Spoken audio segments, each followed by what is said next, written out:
नमस्कार मित्रांनो, मी प्राध्यापक नामदेवराव जाधव. शिकागो येथील सर्व धर्म परिषद गाजवणारा स्वामी विवेकानंदांच्या नंतर 130 वर्षानंतर भारताचं प्रतिनिधित्व करणारा एक तरुण तत्वज्ञानी. मित्रांनो, मी असं कधी कोणाच्या विरोधात बोलत नाही, परंतु ज्यावेळी माझ्या 5 कोटी मराठा बांधवांच्या जगण्या मरण्याचा प्रश्न माझ्यासमोर आला, त्यावेळी मी माझा जे काय अभ्यास आहे तो पणाला लावला आणि 23 मार्च 1994 हा दिवस काळा दिवस आहे असं जाहीरपणे म्हटलं. त्या GRची प्रत सुद्धा मी नंतर फेसबुकवरती टाकली.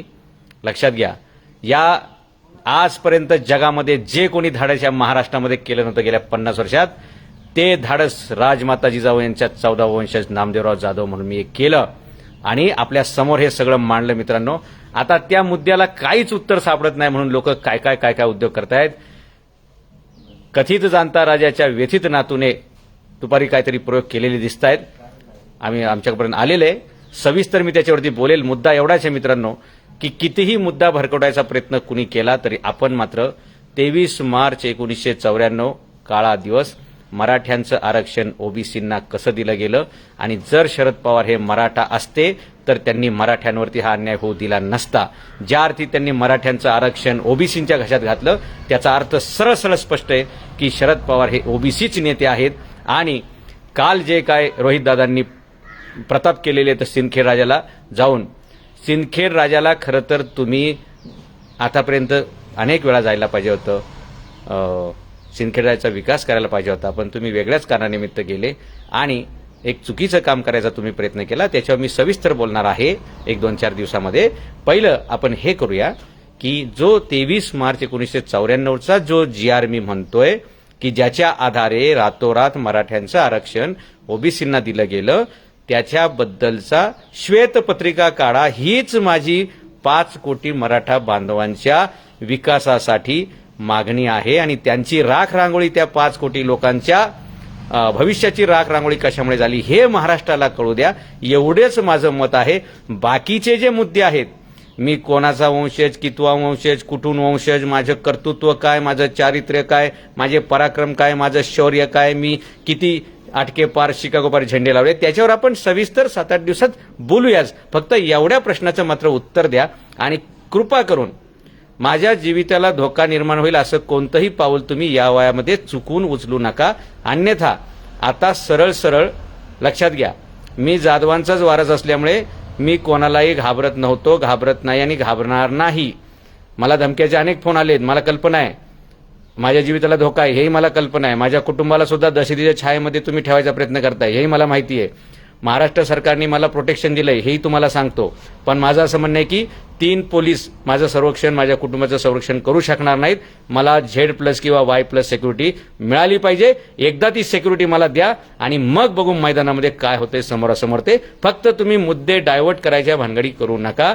मुद्दा एकच आहे, या गोरगरिबांच्या ताटामध्ये त्यांच्या अन्नात तुम्ही माती कालवू नका. 5 कोटी मराठ्यांच्या ह्या मुलांचं भविष्य घडलं पाहिजे. याच्यासाठी आतापर्यंत जर काही नाही करता आलं, याच्या पुढे तरी करायचा प्रयत्न करा. आणि जर जरांगे पाटलांच्या माध्यमातून हा न्याय मिळणार असेल तर किमान त्यांना खंबीरपणे साथ देणाऱ्या माणसांच्या बाबतीत तुम्ही अशा प्रकारची भूमिका घेऊ नका आणि आणखी संशयाचं गोंधळ निर्माण होईल असं करू नका, असं मला वाटतं.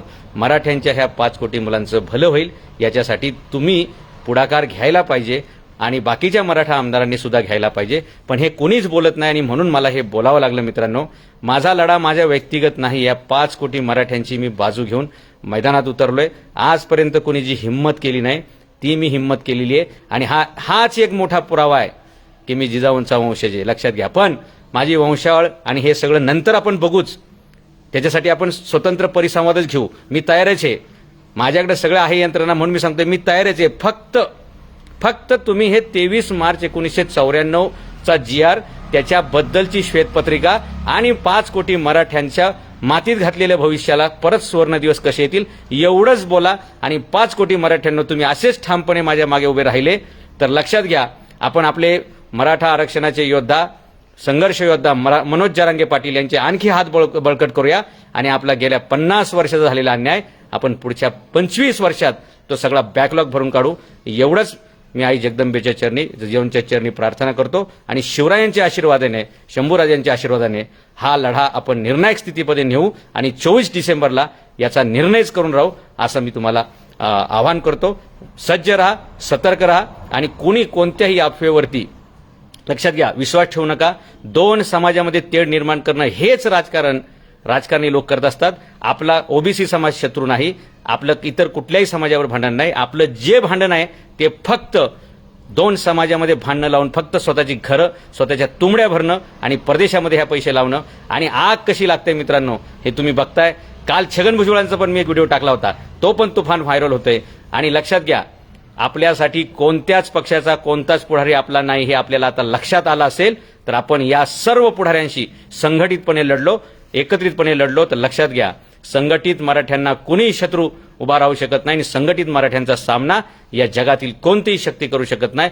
एवढे संघटितपणा, संयमितपणा आणि सातत्य आपण चिकाटी ठेवूया आणि हा लढा आपण जिंकण्याच्या मार्गावर आहे. कोणत्याही परिस्थितीमध्ये मुद्दा डायव्हर्ट झाला नाही पाहिजे. मुद्दा एकच, मराठा आरक्षण 24 डिसेंबर आणि 23 मार्च 1994.